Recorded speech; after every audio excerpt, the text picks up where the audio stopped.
Welcome to episode 31. Please like, comment and subscribe. This week we've got a couple of pre-start meetings. So a pre-start, for those that don't know, is when you are awarded a new contract and you go to a pre-start meeting to discuss the financials, the start date, the programme, trade specifications, etc.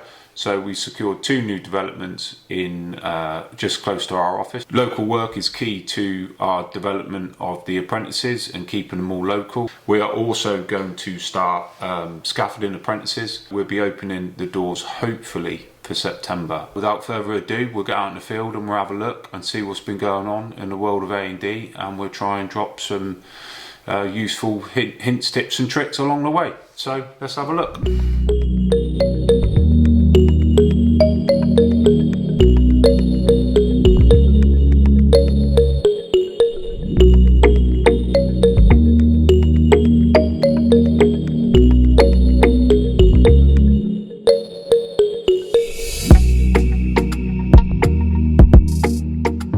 We'll have a catch up with the old scaffolders now, see if we can get some insight into how they trained and what they like and what they dislike about the industry. So let's have a chat with them, see how they're getting on. So, meet the scaffolders. So, I don't know whether you've seen on our Facebook page, lads, but we've just launched Scaffolding Apprenticeships. So come and join this crazy crew. Steve's just looking there, he's the epitome of cool, Steve, isn't Yeah, you? just laid back. Laid back, chilled. And there's Dino. He's the other end of the spectrum, isn't he, Dean? What's going on with the glasses, mate? That's smart, aren't they? I know, yeah, they're the cheapest ones in TK Maxx, £10. How long you been a scaffolder, Dean? Flipping out. 15, 17 years, something like that. What's the best thing about being a scaffolder? Working with erections every day. Oh, come on, you'd be able to put that on YouTube. Josh, how long have you been scaffolding? 3 years November. And what are you now? Part 2? Yeah. So in 3 years, you're now part 2? Yeah. So there's only really advanced to go, isn't there? So, yeah, you done your part 1 with us, didn't you? Yeah, last. Yeah, part 1, part 2. James, how long have you been scaffolding? 11 years. 11 years? Jesus Christ, you don't look old enough. I was 19. Never looked back. Never look back. What's the best thing about working as a scaffolder? Working with Dino. Well, I knew you was going to say that. I love it. That's the reason. Love it. I come in. No, but seriously, we have opened up the apprenticeship, so try and add to the crew. There's worse jobs than scaffolding out there. There's room in the van, isn't there? Yeah, there is worse jobs than scaffolding. Hey, I just said to Rad, who we've just promoted to a scaffolding labourer, it's probably the second most dangerous job on site, and arguably, you know, after groundworks, which is pretty high risk, and obviously it's integral to everyone's safety. So keep your eye on the ball, Dino, isn't it? Yeah, that's it. Yeah, keep an eye on Josh, isn't it? Me. James done a scaffolding apprenticeship. Talk us through it quickly, James. Take us through the procedure and how you went about it. Just went up to Erith in Kent for 3 weeks every 4 months for 18 months, and then at the end of it you're a fully qualified scaffolder. So how long was you? So block release at college then. So every 3 months you went up there for 2 weeks. For 2 weeks. Yeah. Did you stay up there or come Yeah, travel we stayed back? up there in hotel, holiday inn, steak dinner every night, full English every morning. This is definitely going to get us some Yeah. new apprentices. I'm- It sounds all right. I might go and do I'm it. selling it for you. Yeah. It was decent, yeah. So, and then what was your qualification at the end of doing that for 18 months? Part 2 scaffolder. Part 2. Yeah. So, did you achieve your part 1 You got midway through? You go out there, you do your part 1, you do your introduction, that's Yeah. your first 2 weeks. Yeah, And then you go out there again, and that's your part 1A. yeah, You go out there again, it's your part 1B. yeah. Then you go again, part 2A, part 2B, final induction, Yeah. and then you're done. And the entire process was 18 months? Yeah, yeah. Oh, right. I That's didn't it. realise you'd done it that route. So, but that's what we're offering, lads. And Yeah. James, he's probably the fastest on the firm, Fuck off. as well as the best looking. And There you go, Josh. there we go, Josh. He ain't as quick as me. No way. But is he better looking? Definitely better looking. Yeah, he's better looking. He's not as fast. Well, James actually got accused of abducting someone, incorrectly I might add, and when the police rang me, because it was his reg in the van, I said, don't worry, he's so nice, you'd probably want to stay with him. That's a true story, That that. was a big compliment, that one. Yeah. Here's Rad, the newest recruit. How tall are you, Rad? 6'3". 6.5 foot. There you go, 6.5 foot. There you go, look, newest recruit, all kitted out, ready to go. Welcome to the Naked House tour. So, what is a naked house? Let's have a look, and all will be revealed. The idea behind a naked house is to leave elements of the room exposed so customers can see, the build process and what goes on behind the plasterboard, for example, or the first fix element, which is where all the service pipes go in, your electrics and your plumbing, etc. And then they've got some rooms that are finished as well, but it just highlights each stage and you can walk around. So a few developers are doing this now. It's a really nice idea. So let's have a little look round and we'll show you some finished rooms and some unfinished rooms. So for instance, this is obviously the finished living room, so it's carpeted and it's obviously all been decorated and what have you. Little media plate over here for your TV sockets, etc. Radiators on, and then you step out into the hallway and then there's some examples of the first fix electric. So this would be the first fix when the socket goes on and the cover goes on the socket. That's the second fix. So it gives you a bit of an idea of how the actual build process goes. So again, you come into another room and there's some more examples of your plumbing, your hot and your cold feed in here, etc. And your stud work and how it all works. And this is the whole principle behind the naked house. So this is obviously your toilet. So this is your concealed cistern. Your first fix for your basin with your ducting, your electrics, etc. So again, plumbing first fix all going in. Obviously your window, even your windows, you can see how they're fixed. So these brackets are all fixed in position. This is all sealed up. This is all masticed and stuff now for air testing. And then you come into a utility room. So as you can see, this room is completely finished. So the boiler's on the wall. It's not 100% finished. You don't expect the upstand to be done or the tiles to be on, etc. But it's just an example of a finished utility room. So a little bit more naked upstairs. So obviously this is the section of the ensuite. So obviously you can see it's highlighted for insulation, obviously for privacy reasons. You don't want to be hearing people going to the loo. Again, insulation between a family bathroom, etc., and a bedroom. And then obviously this would be your main master bedroom. So you got moisture board, obviously for when it's a room that's going to be wet.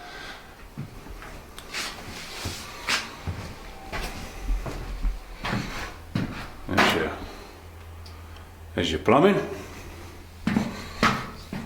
and again just highlighting where the insulation would be.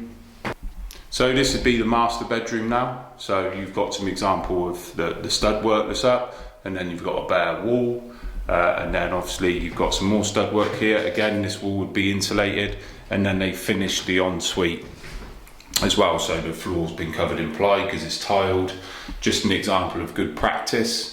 But this would be your finished product, so you can get a feel for a finished house and also how it's actually constructed as well, which I think is kind of cool and gives everyone a bit of an insight to the stages and the work that goes on, in order to build the house, and all the different stages and all the different elements and all the elements that the site manager has to pull together with different materials, different trades.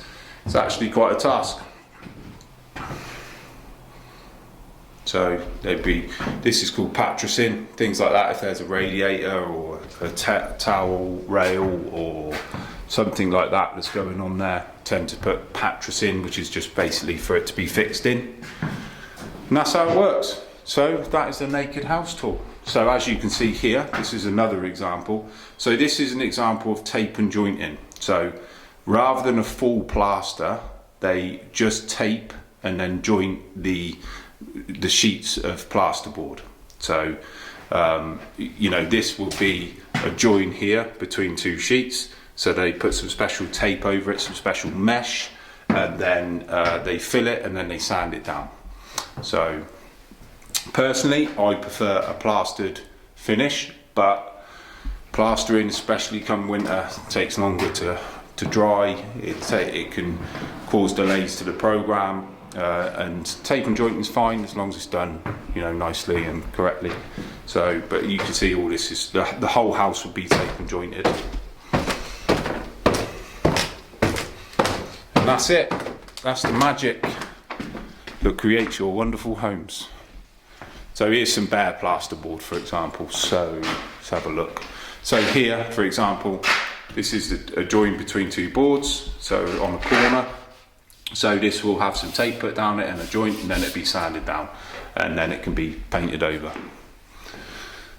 So that's it. Good, you know, protection on, so it doesn't get damaged and filled with debris. Obviously, so you can't drill through the gas pipe. This would be the kitchen area. Obviously this is how your window boards go, so they all get foamed in. As you can see, that get foamed in with the brackets to hold them in place. And that's how it goes. You can see that this is how we form our blockwork, our openings in the blockwork, the lintels. On full blocks, the lintels, good lads. That's it. That's the depth of plasterboard there. On the joist, so you can see the joist running through. And that is the naked house tour.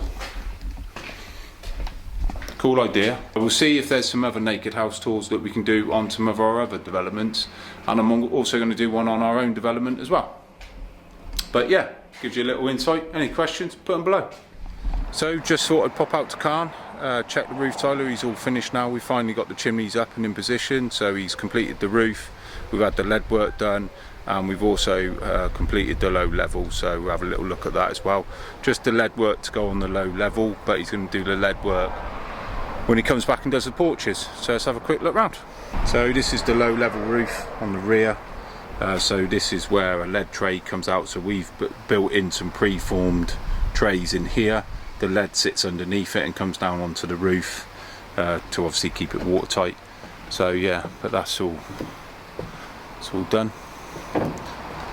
So that's the low level bit, all finished, and a lovely job.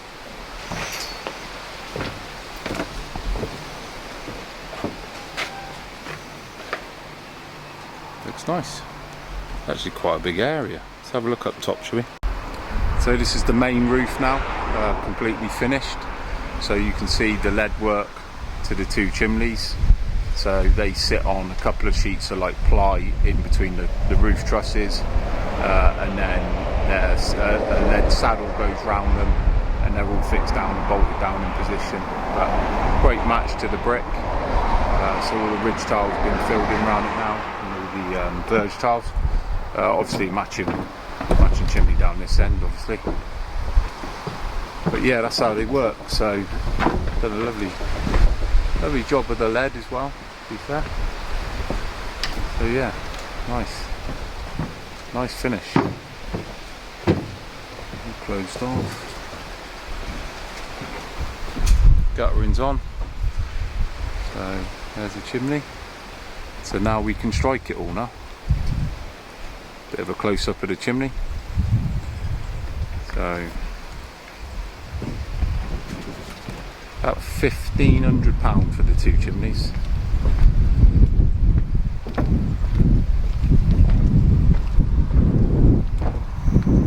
The other one. You can get them in all different colours. You can get different colour pots. You can get different colour capping to the top of it. You can get different corbel details. So the corbel is the bricks that step in and out. So you can get all different. You can get a double corbel. You can get a corbel out of a different colour. Whatever you want, really. You can get end ones, so they attach to the end and look like they're one piece going up the brickwork. Or you can get, this is called a mid ridge. But that's it. Yeah, they're done. They're up. Right, roof tiling is complete, guttering is on, all the lead work's done on the main roof, lead work to be completed on the low level, but we can strike majority of the scaffolding now, which is great. Stairs have been delivered, windows have been delivered, the cavity insulation went in today. So the cavity insulation we went for retrospectively cavity blown insulation. So they come along in a big truck and they drill holes through the blockwork and they pump it straight into the cavity. It's a much better way, I believe, for doing the insulation rather than using rigid insulation such as Celotex or rock wool. I think is an all-round better product. So that's done. They've also insulated the party wall, which is for sound transmission. So they also pumped a similar product into there to prevent sound transmission from one property to the next.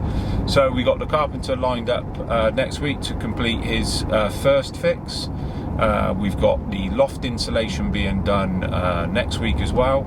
We've had the top tack done. So the top tack is when they go in and plasterboard the ceiling rafters. So once the ceiling rafters have been tacked, you can then put up your stud work upstairs to form your bedrooms, your bathrooms, etc, etc. So we're steaming along. They're already being marketed by the estate agent, so we'll see what the interest is like. Comment below how much you think each property is worth, how much you think we purchased the land for, and how much you think it's going to cost us to build them. So then at the end we will reveal the answers. We'll be quite transparent and we'll let you know how much it's all cost and how we done at the end. So coming along nicely. I think they look really nice. I'm really happy with the tile selection. I'm really happy with the brick selection. The windows are really nice as well, and all round I think they're going to be a couple of cracking little properties. We got a couple of electric charging points to go out the front. We've got to top off the car park and stuff, but we're in the dry now, coming into the winter months, and we ideally want them all finished, wrapped up by the end of October, and hopefully we can get a purchaser in the meantime. If not, we will refinance them and we will keep them and rent them out.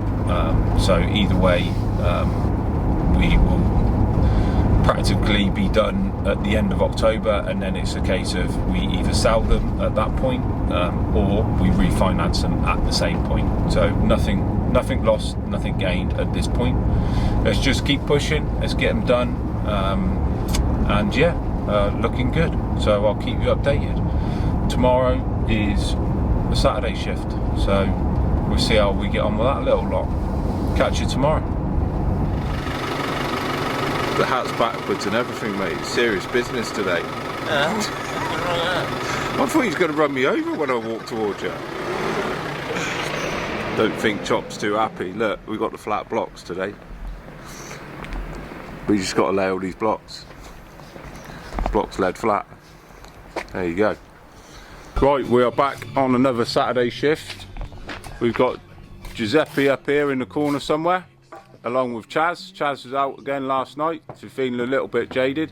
So this is my brother-in-law's house. So retaining wall coming down the garden.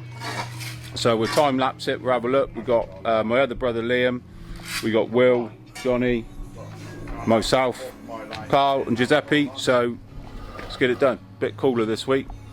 So tiered concrete coming down. Don't snap that line. Yeah. Retaining wall faced up with the reds, brick on edge. Giuseppe's on that. Carl's doing the next step down. I'm going to square up this one down here, set this out round down here. We've got all the blocks round. It's time to get going.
Right, top tier's done. Joe's actually finished up there now. I think there's 32 bricks in it, but anyway, he's finished now.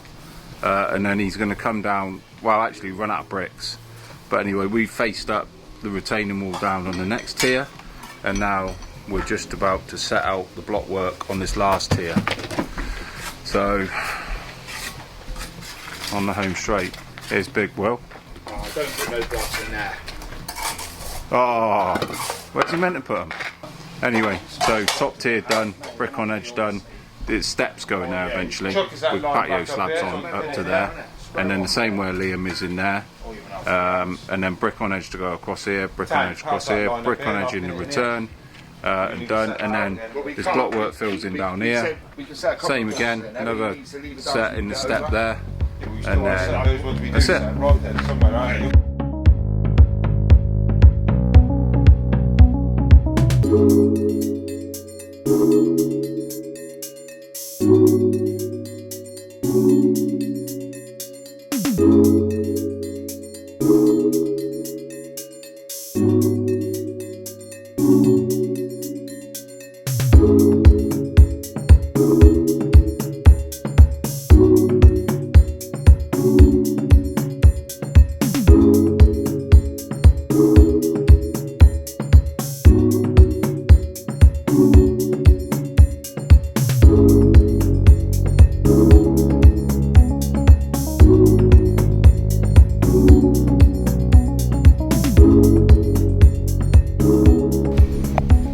That's the block work set round on the last tier. We're now officially out of blocks, and we're now officially out of bricks. But anyway, good shift.